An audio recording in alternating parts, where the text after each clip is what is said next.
All right, so welcome to the week 3 recording if you're watching this afterwards. So kind of the idea for today is to go through all the material that's posted in Blackboard. And then I also want to have enough time to go through sprint demos with you guys in your teams. And then I probably won't have time to sit down with every team and go through your sprint planning. However, that's something you guys can do on your own time. So while I do a sprint demo with, say, Team 1, Team 2 and Team 3 are doing their planning and figuring out what they're going to do for the next sprint. But before we do that, before we jump into the demo and the reviews, I've got 2 PowerPoints to go through. We're going to do a quick little assessment, which don't worry, there's really no way that you can get a bad grade on it. And then we're going to talk about the assignment 2, cumulative to the SDLC, which will kind of coincide nicely with your next sprint of work. Okay, so your next 2 weeks of development. So before we get into the demos, we're going to do all of that stuff. So that'll probably take the first hour, maybe a little bit more. And then we're going to do the demos. You guys do your sprint planning meetings. And then obviously you have your stand-up meetings throughout the week. So without further ado, we've did our little icebreaker intro. We're going to talk about content ratings when you submit your app to the App Store. So I'm just going to open up this PowerPoint here.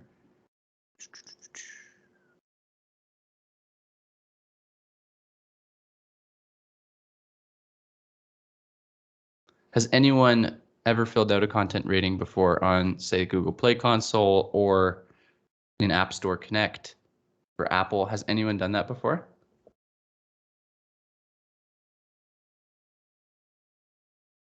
I think Akshay, you said you had an app on the App Store in Australia or something? Yes, Professor, yes. So you would have, was it Android or was it Apple? It was Apple. So did you have to, you would have had to go through some sort of content rating? Yeah? We had to go through a lot of forms, but not the content rating. I don't know if it's changed now. Yeah. Yeah, I guess you could kind of, you could say it's the same thing. Apple and Android are a little bit different in this sense, and I'll show you what it looks like on my Android side. I don't have like really a way to show you through the App Store Connect side, but I do have this link that I posted that shows what it looks like. But it's kind of like, so you publish a project, you create an App Store Connect record of your app, you upload the IPA file, and then I want to see, you kind of fill out information like this. I don't know if this looks familiar to you, actually. Yeah. So it's just like filling out the basics about like what your app and what the listing on the Play Store or on the Apple Store will look like. So your version information, all of that sort of stuff. And then this is probably the most important part. I don't know. Do you remember this form, Akshay, for the rating? Yes, I remember. Yes. Do you know what rating your app had? No. So I guess they have this way of determining what an app is or what ages an app is appropriate for based on certain categories and whether or not there is any infrequent or frequent suggestions of, you know, profanity or horror or alcohol in an app. So depending on, you know, poker for your guys' group is maybe a more adult themed, you know, playing games with money involved, or poker just kind of comes along with that scene. It might have a different rating than, say, something like an app where you're just working out, right? And that's fine. It's not like if you get a rating that says M for mature, that it's bad. It just is. It's protecting kids, or it's protecting people of ages that shouldn't have access to those kinds of applications, right? So we're just going to talk about it quickly here. And I think this is only like 6 slides, and then I'm going to show you kind of a demo of what it looks like on the Android side, and then I'll get you guys to kind of do a little practice. So think about content rating. You're filling out this form right online, and you're answering all these kind of questionnaire or survey questions about what your app is going to be on the Play Store, what it's going to look like publicly when it's hosted and it has its own landing page. So once you're finished, you're going to upload all your thumbnails, you're going to upload all your preview images and videos, and then it's all going to be built into this nice package and displayed on their web store or whatever. So you can kind of think of the two like content rating connects or wires into your listing or your landing page on the App Store.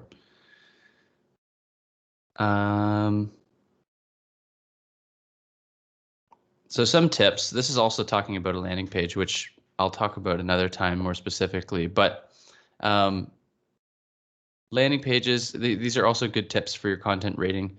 When you're filling out your headlines or your titles and your description of the app, make sure that you use your keywords. And we're going to talk a little bit more about App Store optimization, which is like SEO. Does anyone know what SEO is or worked with SEO before for web stuff? Search engine optimization, so that your website shows up like the very first search result. If someone types poker tracks, they're the first one that shows up.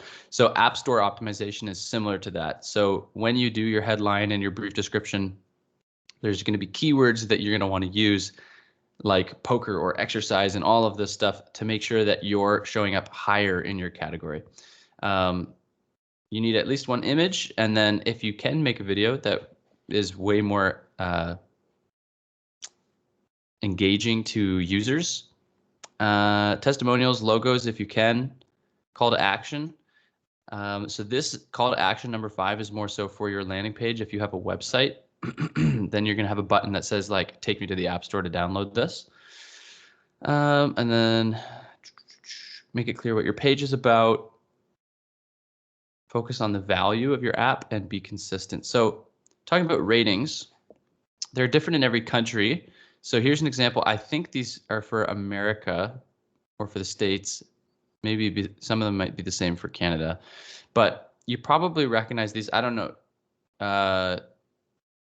What do the ratings in India look like? Do they have this, like E for everyone, T for teenagers 13 and up, or are they different symbols?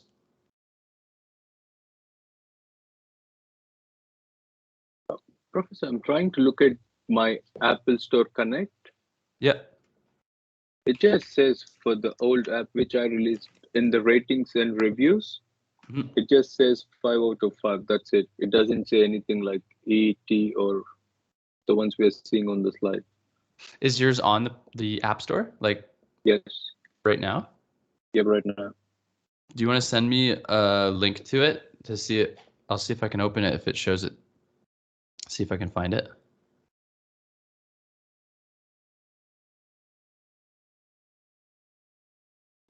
So if anyone's ever played video games before that are like for a mature audience or something like that, you'll see these symbols, and they mean basically different things. E is for everyone, suitable for all ages, usually cartoons, stuff like that. Infrequent use of mild language. So that wouldn't be like swear words or anything, but mild language would be like more crass humor, and it's very infrequent. 10 plus is ages 10 and up. So that's maybe more cartoon, but more fantasy. There may be some more violence or suggestive themes. Teen is ages 13 and up. And obviously, as we get more or closer and closer to 18 and up, there's going to be more and more frequent appearances of strong language, suggestions of gambling, crude humor, suggestive themes, blood, stuff like that, where, older ages can handle that stuff. And obviously you get up to here where it's 18, which has prolonged scenes, and it's just how much of it there is. Okay, so let's talk about content ratings for apps and for games. Did you send it in the chat here, actually?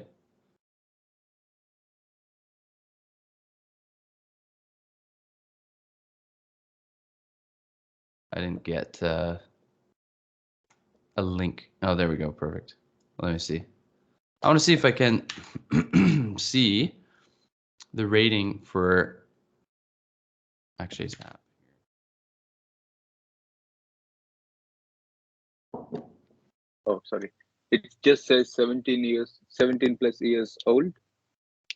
It Oh, you found doesn't it? say. Oh, here. That's what you're talking about? Yep. Okay, perfect. So here's a perfect example. Yeah, awesome. So it says they have web access through this app. So I guess they can access websites. There's infrequent or mild references to alcohol, tobacco, or drug use. Right, and then that's enough to basically make it 17 and plus. Because it's probably talking about food. Excuse me, it's talking about memberships for this club, and there's probably alcohol at the club. So there's, mild suggestions that you can drink alcohol with this app. Does that make sense? Does that sound right, Akshay? Yes. Perfect. Okay, sweet. So then they got it right. Awesome. So to receive a rating for your app, or if you have a game, you fill out this questionnaire on the console, and then you get a rating from multiple rating authorities, and they're basically displayed on the page. The ratings are intended to help consumers, especially parents of young kids, identify objectionable content. So some guidelines, because apps are changing the world and there's more than 1 billion users, we have to be careful and confident in what our app is going to be receiving in this review process. And they want to be able to do it quickly, right? With so many people making apps nowadays. Okay, so these are the things they look for: objectionable content, defamatory, discriminatory, mean-spirited content. So that could be anything about religion, race, sexual orientation, gender, national, ethnic origin, other targeted groups where you humiliate them. So all of these things are major pitfalls. So any of these things are going to get your app rejected. So don't include any of this stuff. This is basically a do not list. Realistic portrayals of people or animals being killed, maimed, tortured, abused. Depictions that encourage illegal use of weapons, dangerous objects, firearms, ammunition, which obviously none of your stuff does. And the list goes on and on. You can read through, but a lot of, fake location trackers for entertainment purposes will also not pass. Okay, so bit of an exercise. I'm going to get you guys to go through the content rating form, and then before you do that, I'll actually demo it first, and then I'll get you guys to run through this. Okay, so I wanted to see if these are the symbols that you guys recognize: U, UA, A, and S. I was just looking up what the film certification symbols are in India for different ratings. I don't know if these look familiar or not to you guys. TVY7, TVG. Yeah. Okay, sweet. So they just use U, UA, A, and S. Interesting. Very cool. Good to know. So I'm going to go to my console, log in.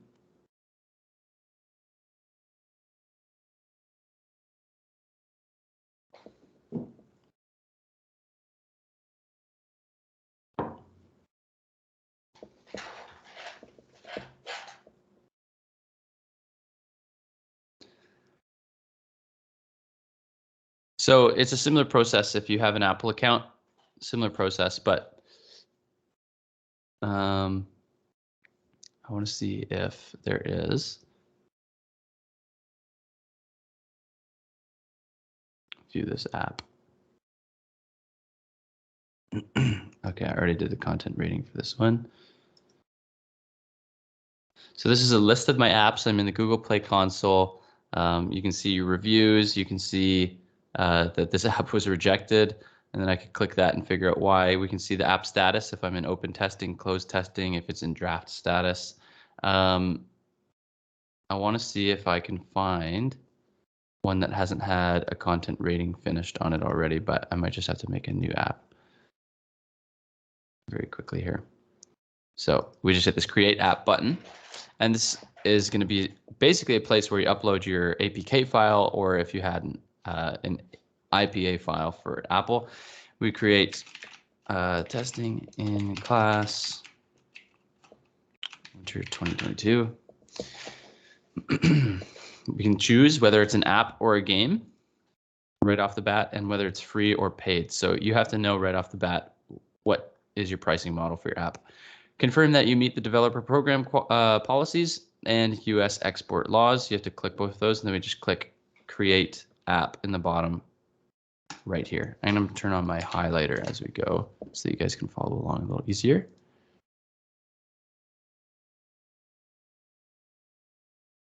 Okay, this should help you guys. Okay, so now that we're in our dashboard we can see the app up here in the top right, okay?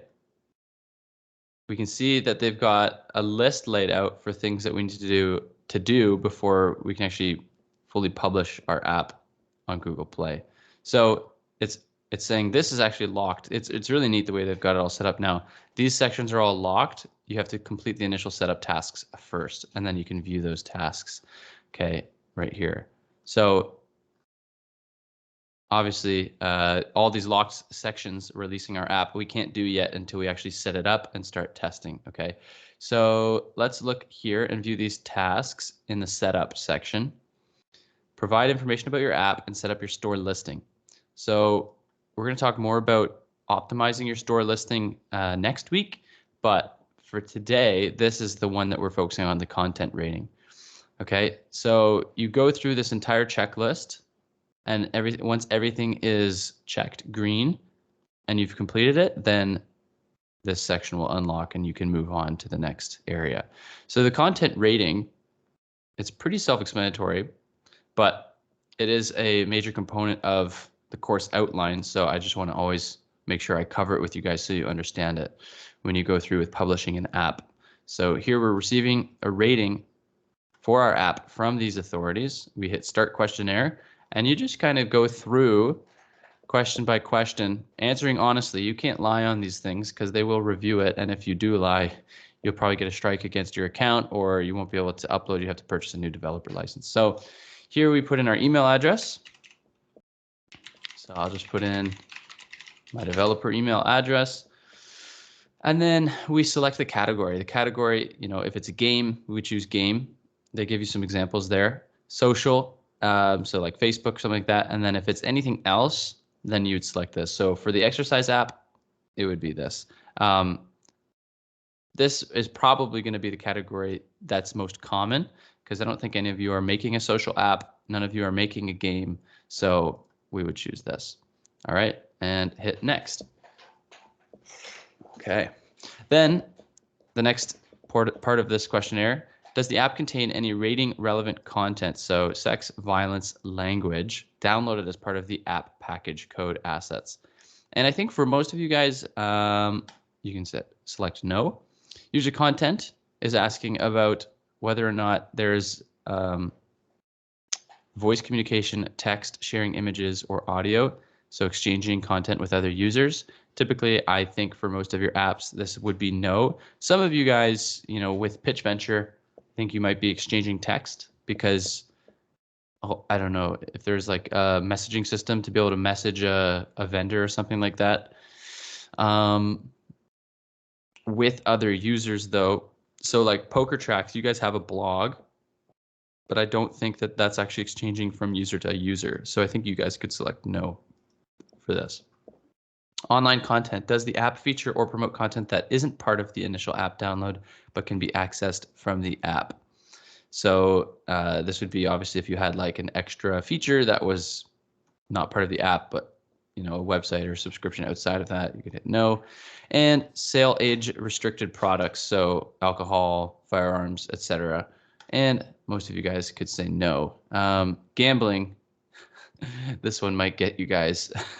And that's fine if you do say this. It's just going to ask you more questions. If it doesn't promote alcohol or tobacco, you can hit no.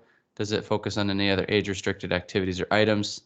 You could hit no here because, you know, anyone can play poker, but gambling is a little bit different once you involve money. So, and your app specifically doesn't promote the gambling. It's tracking progress. So it's not like people are playing poker through your app. It's not like they're, you know, meeting or actually participating in online poker games. So I think you guys would be fine with getting by with that section? Yeah, sweet. Miscellaneous, and then it's just going to ask other questions about the permissions that you have. So does it ask for a location?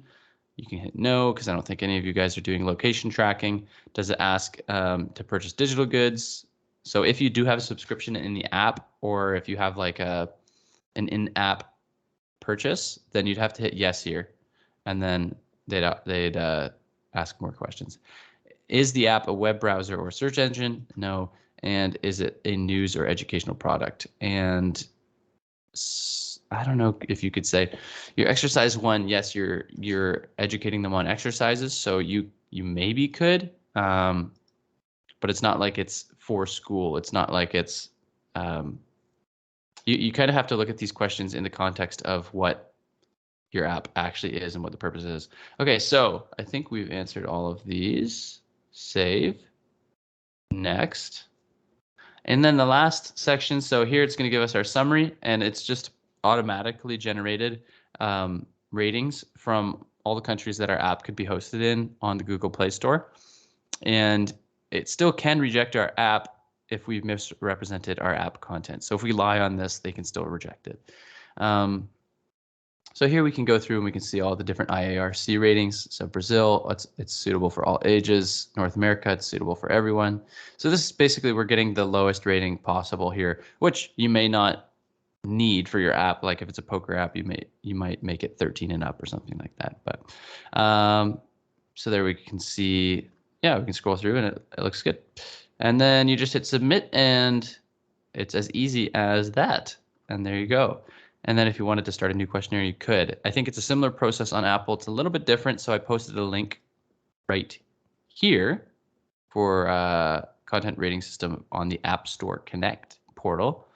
And then if you want to read more about content ratings, there's this link here that takes you to the support page on Google that just talks all about them. So if you want to, that's some additional reading for you. Okay, so the next thing that we're going to do before we jump into financials, you're going to go to the assignments and test folder.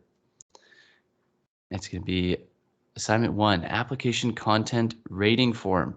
Okay, so I built a mock version of this because I understand that not all of you will have a developer license to access and complete a mock content rating in the Google Play Store or Apple's App Store Connect.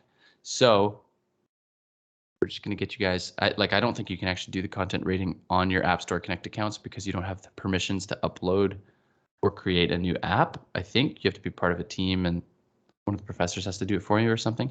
But you're just going to, it's the exact same questions here, and you're just going to answer them the same way that I showed you. And it doesn't matter what you choose. You might get a different answer or you might get a different score depending on whether you choose yes or no. And that's just because on my end, I had to select one of these answers as the correct answer. But if you complete this in class today, I think if we go back here to course information and we take a look at this, I believe this is, let's scroll down, 5% of your grade. So if you complete the content rating form, just do this in class. I'm going to make it due by tonight, 11:59. So you might as well do it right now. I'll give you guys 10 minutes to go through it. I will personally go through if it's completed and mark it as 5 out of 5 or whatever it is, because I think if you go through this, I mean, please obviously enter your actual email and all of that stuff, like do it correctly. But for example, you might choose content aggregators as your app category or social networking or whichever ones apply to you. And then you can hit check down here and it might say, you got 1 out of 6 on this page, where if I retry and I check all of them, I'm going to get 6 out of 6 because I made all of them technically the correct answer as like a multiple answer question. So it might show that you get like a lower score because you only are selecting 1 or 2 out of the 6, but just select the content rating, get some practice for what it would feel like to go through, and then I will, if it's completed, update your mark afterwards. If it's basically it's complete or incomplete, whether or not you get the grade. So you go through, does it complete? Does it have violent material? So you could hit yes, And if you hit yes, you get 0 to 1, right? So obviously that would lower your score, but it doesn't matter. Just answer truthfully, and then continue on through your content rating system or your content rating review, right? And then at the end, you'll get your review here. Okay, so assuming I gave you guys all E's, 3's, and L's for all ages, because I'm assuming you guys are answering these as as the same way that I answered. But for the poker group, when you guys actually do it, I would be curious to see what you guys end up getting. So keep me informed. But I'll give you guys a little bit of time to do that. We'll say 9:45 maybe. I don't know. Or maybe you can just do it on your first break, and then we'll just get right into the financial PowerPoint. That probably sounds better to me. Okay. Professor, I have one question. Yeah, Sandy, what's up? Basically, a few days ago, I had seen this thing on our portal and I tried already. Even I think I added my personal email there. So Did you send me an email about it? I don't think I saw an email. Okay, so should I try with the student email that start with the 200 or something? Oh, for actually, like for this one on Blackboard here, when you click this link? Yeah. I can double check to see if it's already come through on my end, and then I can just reset it for you, maybe. Let me see. Okay, thank you.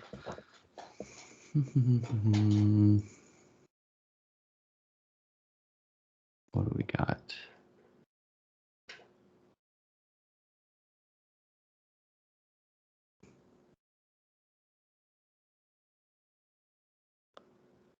Mock content rating form. It doesn't show as you completing it yet on my end, so you should be good to go. Okay, thank you. Perfect. All right. Okay, so if you guys are filling that out, that's totally fine. I'm gonna continue on with the next PowerPoint. So if you guys want to just pause and come back to it in the next break, then that's perfect. But we're gonna talk a little bit about financials. I'm gonna share my screen again, and there we go. And I'll open up the week 3 financials PowerPoint. And we're going to kind of talk about financials, some of the metrics that you need to know. So we've been talking about over the last 2 weeks, app revenue models. And you guys, we did a little review of that. Just shout out or type in chat some of the ones you remember to see, test your memory skills. What are some of the revenue or business models we could choose?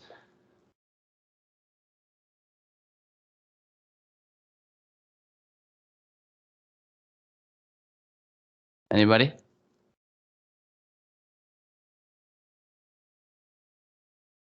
So we had freemium, that was one. I'll give you a hint. Opposite of free. We had a subscription model. Thank you, Dax. Nice. Okay, that's good. We had a sponsorship model. We had a paid downloads. We had in-app purchases. We had in-app advertising.